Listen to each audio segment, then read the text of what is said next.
When World War II ended, Europe lay in ruins. But ruin alone did not decide the future. Factories could be rebuilt, cities could be cleared, railways could be repaired. What mattered far more than physical destruction was who controlled the reset. The post-war economy did not recover naturally. It was redesigned.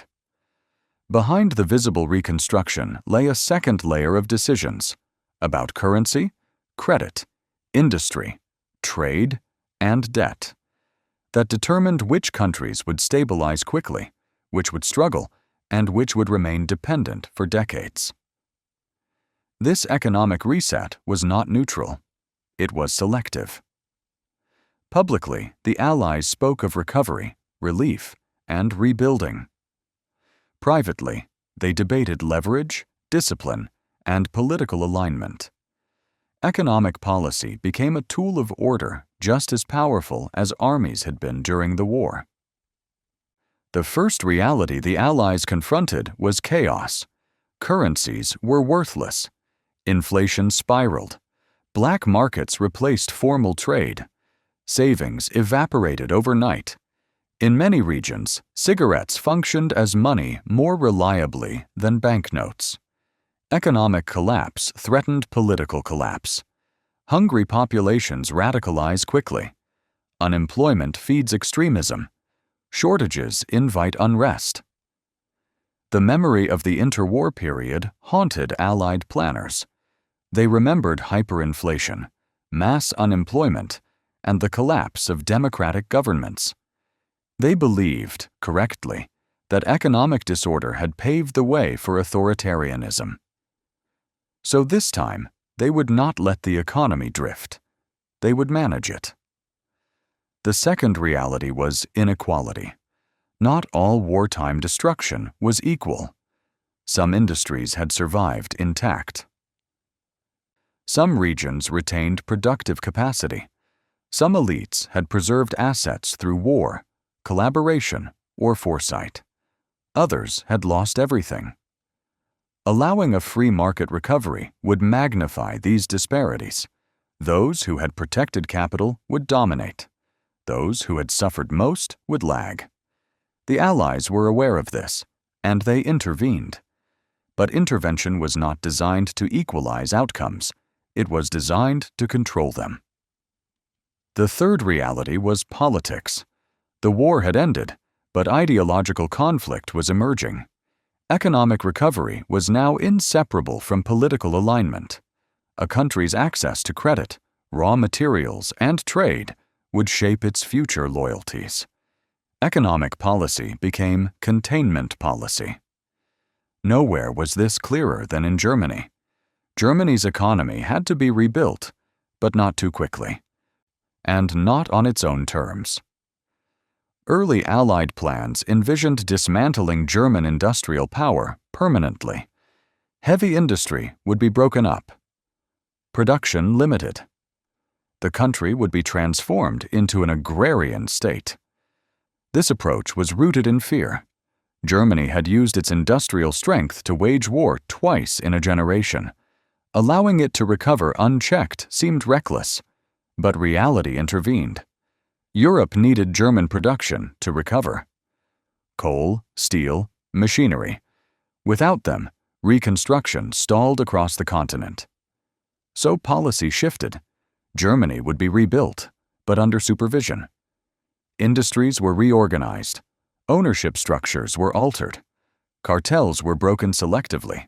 Some firms were dissolved. Others were preserved quietly because they were indispensable. The economy was reshaped, not erased. Currency reform followed. Old money was replaced. Savings were wiped out. New currency was introduced under Allied control.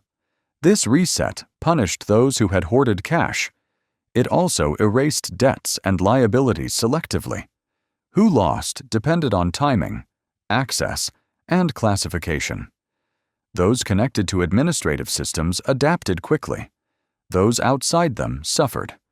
This was not accidental. Currency reform is power. It determines who starts fresh and who starts behind. Across Europe, Similar processes unfolded. In some countries, wartime elites were removed and assets seized. In others, they were reintegrated quietly. Property restitution varied wildly. Compensation was inconsistent. Economic justice was uneven. The Allies justified this unevenness as pragmatism. Each country, they argued, required tailored solutions. Uniform policy was impossible. This was true, but incomplete. What mattered was not uniformity. It was alignment. Countries seen as politically reliable received faster access to aid, credit, and markets. Those viewed as unstable, radical, or strategically uncertain faced delays, conditions, or exclusion. Economic recovery became conditional. The Marshall Plan would later formalize this logic, but it existed earlier. Even before large-scale aid programs began, the Allies controlled shipping, fuel allocation, and trade permissions. They decided which factories received raw materials and which remained idle. Production was political. Trade was monitored. Imports were restricted. Exports required approval. Economic sovereignty was limited until compliance was assured. This system rewarded cooperation. It punished deviation. At the same time, economic decisions shaped social outcomes. Wage controls limited unrest but froze inequality. Price controls reduced inflation but encouraged black markets. Rationing ensured survival but entrenched bureaucratic power. The state expanded rapidly. In many cases, the post-war economy was more controlled than the wartime one. This control was presented as temporary. But temporary systems have a way of solidifying. The hidden economic reset, after WW2 was not about rebuilding what had existed before. It was about constructing something new, more managed, more conditional, more aligned with the emerging post-war order. Those who fit within this order prospered. Those who did not waited. Understanding this reset requires abandoning the myth of spontaneous recovery. Europe did not simply stand up again. It was lifted, carefully, selectively, and with strings attached. The economy was a battlefield without gunfire. Decisions made in ministries and planning offices determined outcomes more decisively than bombs ever had. This episode is about those decisions, about who was allowed to recover quickly, who was constrained, and how economic power replaced military force as the primary tool of post-war control. Because when the war ended, the economy did not heal itself. It was redesigned. In the aftermath of World War II, power was no longer exercised primarily through armies. It moved through ledgers, currencies, and credit lines. Money became the most effective instrument of control. The Allies understood this early. Physical reconstruction could be managed with labor and materials, but political direction depended on financial architecture. Whoever controlled money controlled recovery, and whoever controlled recovery controlled loyalty. The first and most decisive tool was currency reform. Across Europe, wartime currencies had collapsed in value. Years of inflation, black market exchange, and emergency printing had destroyed public trust in money. Banknotes circulated by the millions, but purchased almost nothing. This collapse created an opportunity. By replacing old currencies with new ones, authorities could reset the economy in a single stroke. But resets are never neutral. They determine who loses savings, who retains purchasing power, and who gains access to the future. In occupied Germany, this process was dramatic. Old Reichsmarks were rendered worthless almost overnight.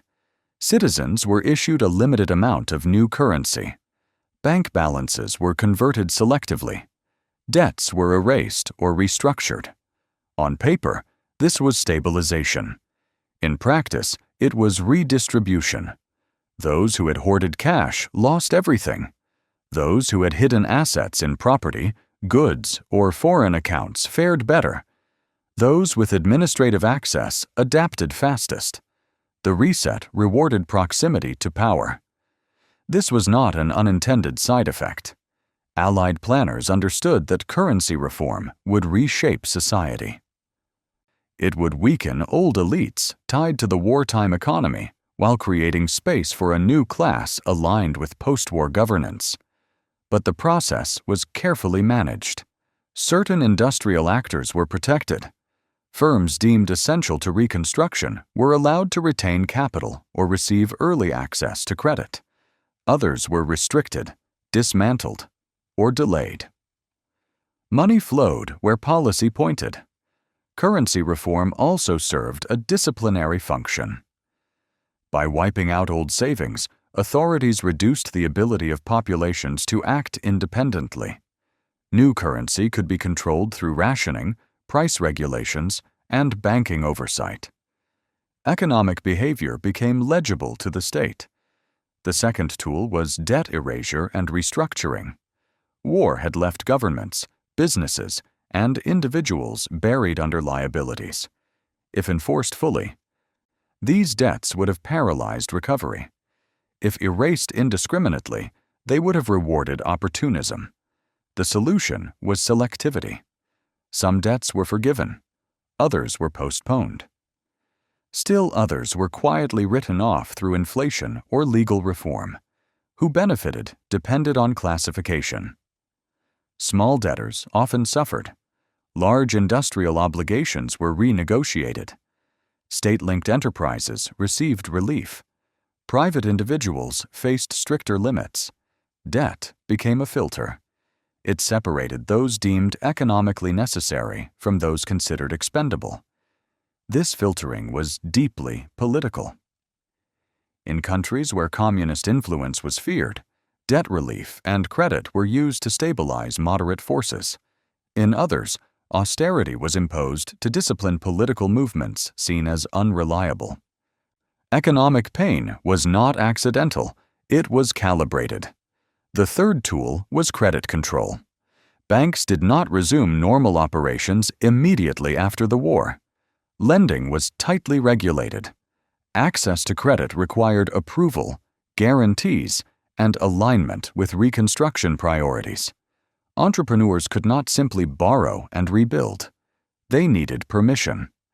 This gave authorities leverage over entire sectors. Industries that aligned with policy goals received financing. Those that did not were starved. The economy was steered. This steering was justified as coordination. It prevented waste. It avoided duplication. It ensured scarce resources were used effectively. It also centralized power. Local initiative was constrained. Innovation was filtered through bureaucracy. Economic life became an extension of governance. The fourth tool was price and wage control. Inflation threatened social stability. Authorities imposed price ceilings and wage limits to contain unrest. These controls reduced immediate hardship but created distortions. Black markets flourished. Informal networks replaced formal exchange. Corruption spread quietly. Those with connections navigated the system. Those without struggled. Again, access mattered. The fifth tool was trade restriction. Imports and exports were tightly controlled. Foreign currency was scarce. Licenses were required. Entire sectors depended on approval to operate. Trade policy became a gatekeeper. Countries that cooperated politically gained access to markets. Those that resisted faced isolation. Economic sovereignty was conditional. The cumulative effect of these policies was a managed recovery. Growth did occur. Production resumed. Living standards improved over time. But the shape of that recovery reflected choices made early. Some regions recovered quickly. Others lagged. Some social groups advanced. Others were marginalized. These outcomes were not inevitable. They were decided. What makes this hidden economic reset so consequential is that it occurred largely outside public debate. Populations experienced effects, shortages, rationing, inequality, without seeing the mechanisms behind them. Economic power operated invisibly. The language of necessity obscured the exercise of control. Officials spoke of stabilization, coordination, and recovery. Rarely did they acknowledge redistribution, discipline, or alignment. Yet these were the real functions of policy. Money was not simply a medium of exchange. It was a means of shaping society. The post-war economic order taught governments that financial tools could achieve what force could not. Compliance could be induced. Resistance could be weakened. Loyalty could be cultivated. The battlefield had moved. Understanding this shift is essential to understanding the post-war world. The Cold War would not be fought primarily through invasion. It would be fought through aid, credit, and economic pressure. The foundations were laid immediately after 1945. The hidden economic reset was not a temporary emergency measure. It was the beginning of a new way of exercising power. The next step was to formalize it. Large-scale aid programs, trade blocs, and financial institutions would soon codify what had begun as occupation policy. But before that happened, another question had to be resolved. Who would be allowed to benefit fully from recovery, and who would be constrained to prevent future threats? The post-war economic reset did not treat all industries or all corporations the same. Some were dismantled publicly. Others were preserved quietly. A few were rebuilt faster than anyone expected. This was not contradiction. It was design. After 1945, Allied planners faced a dilemma they rarely articulated openly: how to prevent future aggression without destroying the productive capacity required for recovery. Industry was both the source of war and the foundation of peace. The solution was selective restructuring. Industries would be judged not only by what they had done during the war, but by what they could do afterward, and for whom. The first targets were symbolic. Large industrial conglomerates closely associated with Nazi power were broken up. Cartels were dissolved. Ownership structures were altered. Executives were removed or sidelined. These actions served a purpose beyond economics. They demonstrated rupture. Public dismantling reassured populations that the old order was gone. It signaled accountability without requiring total economic destruction. But this rupture was partial. Behind the scenes, Allied authorities conducted a second assessment, one far more pragmatic. Which factories were indispensable? Which technologies were irreplaceable? Which firms could be trusted to operate under new supervision? Those deemed essential were spared. Steel production, chemical manufacturing, machine tooling, entire sectors critical to European recovery could not be eliminated. Instead, they were reorganized. Control replaced destruction. Ownership was adjusted. Management was vetted. Output was regulated. Production targets were set. Industries survived, but not autonomously. This dual approach created the appearance of punishment while preserving capacity. Some corporations disappeared from headlines, but not from balance sheets. The distinction between punishment and preservation often hinged on perceived future threat. Industries linked to military production were scrutinized heavily. Those with clear civilian applications were rehabilitated more quickly. Firms that could be integrated into international trade were favored over those tied to nationalist supply chains. Economic integration became a safeguard. By embedding industries within broader networks, Allied planners believed they could prevent unilateral militarization. This logic reshaped entire sectors. Companies were encouraged or forced to export rather than dominate domestic markets. Cross-border supply chains were promoted. Dependence was intentional. Sovereignty was diluted in the name of stability. This approach extended beyond Germany. Across Europe, wartime industries faced review. In some countries, collaboration led to nationalization. In others, it was quietly overlooked. The difference lay in politics.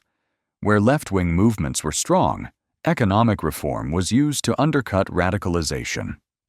Where conservative elites were reliable, continuity was preserved. Economic justice followed political alignment. The treatment of wartime profiteers illustrates this clearly. Some individuals were prosecuted publicly, serving as cautionary examples. Others negotiated settlements, paid fines, or faced temporary restrictions. Very few lost everything. Capital proved resilient. Those with international connections, foreign accounts, or diversified assets navigated the transition successfully. Those without were exposed. The reset rewarded flexibility. Another key mechanism was access to raw materials. Post-war shortages were severe. Coal, oil, and metals were rationed. Authorities decided who received inputs and who waited. Factories without allocations could not operate. This gave planners immense leverage. Industries aligned with reconstruction priorities received materials first. Those deemed non-essential were sidelined. This sidelining had long-term effects. Delayed industries lost market share. Skilled workers migrated. Investment dried up. Recovery paths diverged early. The same applied to export permissions. Earning foreign currency was crucial. Firms allowed to export gained financial stability. Those restricted remained dependent on domestic markets. Export licenses became instruments of favor. The criteria were rarely transparent. Economic planners spoke of efficiency and necessity. Political reliability was often decisive. This was especially visible in border regions and contested states. Economic recovery was accelerated or slowed to shape political outcomes. Prosperity became persuasion. At the same time, Allied authorities managed foreign ownership carefully. In some cases, foreign investment was encouraged to anchor economies within friendly blocs. In others, it was restricted to prevent external influence. Again, consistency was secondary to strategy. The hidden economic reset thus created a layered economy. At the top were industries integrated into international systems, stable, funded, protected. Below them were sectors struggling under regulation, shortage, and uncertainty. This stratification shaped social outcomes. Workers in favored industries experienced stability and upward mobility. Others faced precarity. Regional disparities widened. Economic inequality was not merely tolerated, it was instrumentalized. Planners believed that uneven recovery could be managed politically. They feared uniform prosperity less than uncontrolled growth. Control mattered more than fairness. The language used to justify these choices was technocratic. Efficiency, coordination, security. Rarely did officials acknowledge the moral dimension. Yet the moral dimension was unavoidable. Decisions about which industries lived or died determined livelihoods, communities, and futures. They shaped who benefited from peace and who remained trapped by it. What makes this process especially striking is its opacity. Most citizens did not see these decisions being made. They experienced outcomes, jobs created, factories reopened, opportunities denied, without understanding the criteria. Economic power operated behind closed doors. This invisibility protected policymakers from accountability. By the time growth became visible, the architecture was already set. The hidden economic reset did not simply rebuild what war had destroyed. It rearranged economic power deliberately. Some wartime structures were dismantled to signal change. Others were preserved to ensure function. The line between justice and pragmatism was drawn quietly, and once drawn, it proved difficult to challenge. The post-war economy that emerged was not accidental. It reflected deliberate choices about risk, control, and alignment. Understanding who was allowed to recover and why reveals how economic policy replaced military force as the primary tool of post-war order. The war had ended. The contest over power had not. By the time large-scale recovery programs were publicly announced, the hidden economic reset was already underway.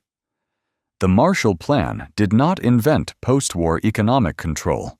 It formalized it. What appeared to the public as generosity was, in reality, architecture. Aid was never simply aid. It was leverage. When American policymakers proposed massive economic assistance to Europe, they framed it as humanitarian necessity. Europe was starving. Industry was paralyzed. Without help, political collapse seemed inevitable. This framing was accurate, but incomplete. Behind the speeches lay a calculation shaped by memory and fear. The United States remembered the interwar years. It remembered how economic desperation had fueled extremism. It remembered how instability had pulled the world into war. This time, instability would not be allowed to fester. But stability alone was not enough. Recovery had to be guided. The Marshall Plan's first condition was coordination. Recipient countries could not simply accept funds and spend them independently. They were required to submit detailed plans, share data, and align policies. National economic decisions became subject to external review. This coordination created a new hierarchy. Economic sovereignty was diluted in exchange for recovery. Governments that complied gained access to capital, technology, and markets. Those that resisted faced exclusion. The choice was not theoretical. States with strong communist parties were pressured to limit their influence. Economic aid became a political filter. In some cases, this pressure reshaped domestic politics. Parties moderated positions. Coalitions shifted. Policies softened. Prosperity came with expectations. The second condition was integration. Aid was not meant to restore isolated national economies. It was designed to bind them together. Trade barriers were lowered selectively. Cross-border supply chains were encouraged. Specialization was promoted. This integration reduced the likelihood of unilateral economic mobilization. It also increased dependence. Once industries were linked across borders, political divergence carried economic cost. Integration functioned as containment. The third condition was restructuring. Aid funds were often earmarked for specific uses: modernization, productivity improvements, and industrial reorganization. Traditional sectors were reshaped. Outdated practices were abandoned. Efficiency became ideology. This restructuring favored large, adaptable firms. Small enterprises struggled to meet new standards. Rural economies lagged. The social consequences were significant. Urban industrial centers benefited disproportionately. Regional disparities widened. Migration accelerated.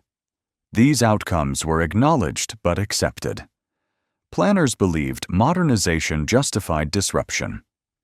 The fourth condition was fiscal discipline. Governments receiving aid were expected to control inflation, limit deficits, and reform tax systems. Social spending was tolerated only insofar as it supported stability. Radical redistribution was discouraged. This constraint limited post-war experimentation. Countries that might have pursued deeper structural reform found their options narrowed. Economic models converged. Pluralism gave way to uniformity. The fifth condition was alignment. Aid recipients were expected to align strategically with the emerging Western Bloc.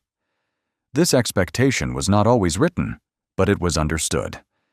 Countries that attempted neutrality faced suspicion. Access to resources slowed. Diplomatic pressure increased. Economic recovery became a signal of political loyalty. Those outside the system faced isolation. The Soviet Union recognized this logic immediately. It rejected participation, not because aid was unnecessary, but because conditions threatened autonomy. Eastern European states were compelled to follow suit. The division of Europe hardened. The economic reset became a geopolitical line. What is often overlooked is that this logic extended beyond aid. Even countries not directly involved in major assistance programs felt its influence. Trade routes shifted. Financial institutions adjusted.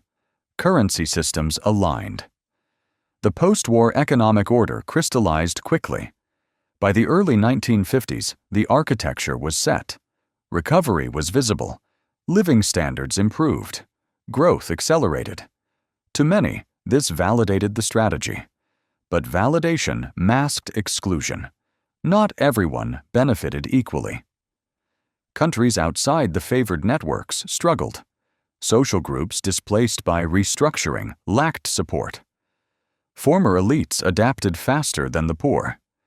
Economic justice remained uneven. The Marshall Plan did not cause this inequality, but it entrenched it.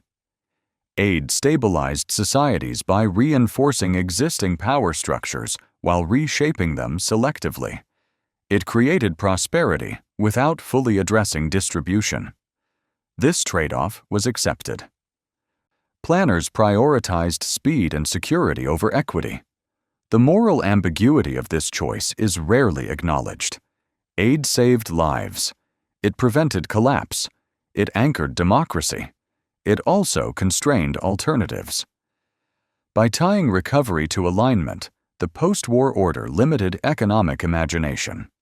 It defined which futures were acceptable. This constraint carried long-term consequences.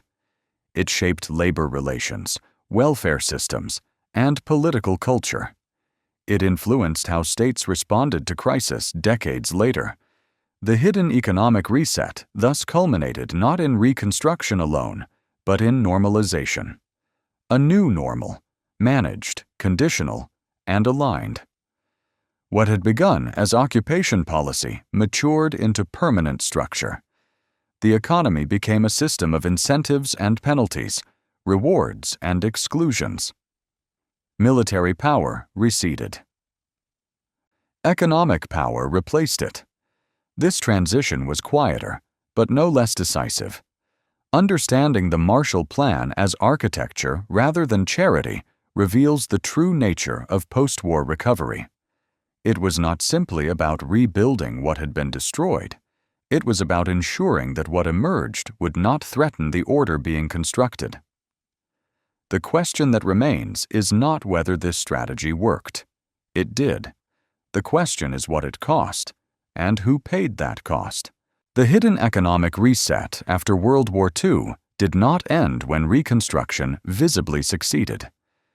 Its most important effects emerged slowly, embedded in institutions, social structures, and patterns of power that would shape Europe and the wider world for generations. Recovery happened. Prosperity followed. But the distribution of both was neither natural nor accidental. The first long-term consequence was structural inequality baked into recovery. Because post-war economic policy favored speed, stability, and alignment over redistribution, those who entered the reset with advantages often emerged stronger. Industrial centers modernized quickly. Regions with infrastructure, skilled labor, and political favor surged ahead. Peripheral areas lagged. Rural regions, war-ravaged zones, and communities without access to capital recovered more slowly. Migration followed opportunity, hollowing out some areas while concentrating wealth elsewhere. This imbalance became permanent. What began as temporary disparity hardened into regional inequality that persists decades later. Entire economic geographies were shaped by early access or exclusion from post-war investment. The second consequence was the preservation of economic elites under new legitimacy. While some wartime elites were removed publicly, many adapted quietly. Capital survived war better than people did. Ownership structures shifted, but wealth often remained concentrated. Post-war reforms rarely dismantled economic power entirely. They reorganized it. Those with assets, connections, or administrative access navigated the reset successfully. Those without were exposed to currency wipes, debt burdens, and restricted credit. This continuity mattered. It meant that post-war democracy rested on economic foundations that were only partially renewed. Old hierarchies survived beneath new political forms. The third consequence was dependency as stability. Economic integration reduced the risk of unilateral aggression, but it also created dependency. States became reliant on external markets, aid flows, and financial systems they did not fully control. This dependence limited autonomy. Policy choices were constrained by the need to maintain access. Deviation carried economic penalty. Sovereignty became conditional. For smaller states, this trade-off was stark. Security came at the cost of independence. The fourth consequence was the narrowing of acceptable economic models. Because recovery was tied to alignment, alternative economic paths were discouraged. Radical redistribution, extensive nationalization, or non-aligned strategies were treated as risks. Economic pluralism shrank. Across much of Western Europe, post-war economies converged toward similar structures, mixed systems with strong state coordination but limited systemic challenge to capital. This convergence stabilized politics, but constrained imagination. The fifth consequence was the politicization of prosperity. Economic growth became proof of legitimacy. Governments measured success through output, consumption, and stability. Social peace depended on continued expansion. This made downturns dangerous. When growth slowed decades later, political trust eroded quickly. The social contract built on prosperity proved fragile. The post-war order assumed growth would continue. That assumption did not always hold. The sixth consequence was the institutionalization of economic governance. Post-war planning normalized technocratic decision-making. Economic policy became the domain of experts, planners, and international bodies. Democratic input diminished. This shift increased efficiency but reduced transparency. Citizens experienced outcomes without participating in choices. Economic power became remote. This remoteness would later fuel populist backlash. The seventh consequence was the moral reframing of inequality. Because post-war recovery delivered visible improvement, inequality was tolerated as the cost of success. Those left behind were framed as lagging, not excluded. This framing persisted. Structural disadvantages were obscured by narratives of opportunity. Responsibility shifted from systems to individuals. The economic reset shaped not just outcomes, but perceptions.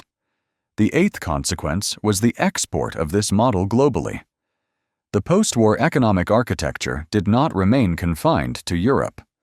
Its principles, conditional aid, managed recovery, alignment through finance, were applied elsewhere.